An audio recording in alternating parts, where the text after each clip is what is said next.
What's going on, you guys? Bryce McKinley here, Coach Sharpen. You know what time it is. Hey, it's Tackle Tuesday. That's right. It's something new. It's something different, but Tackle Tuesday. How are you tackling your Tuesday? Me?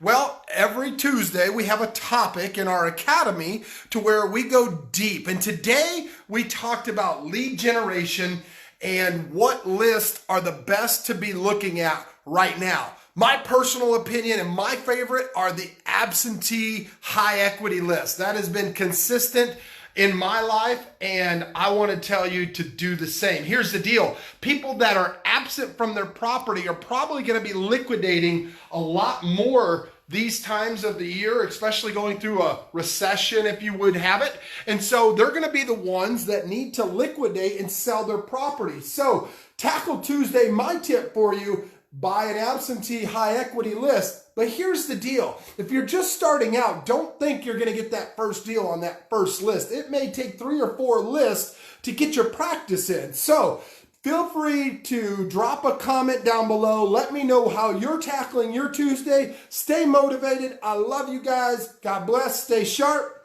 And I'll see y'all at the top. Take care, y'all.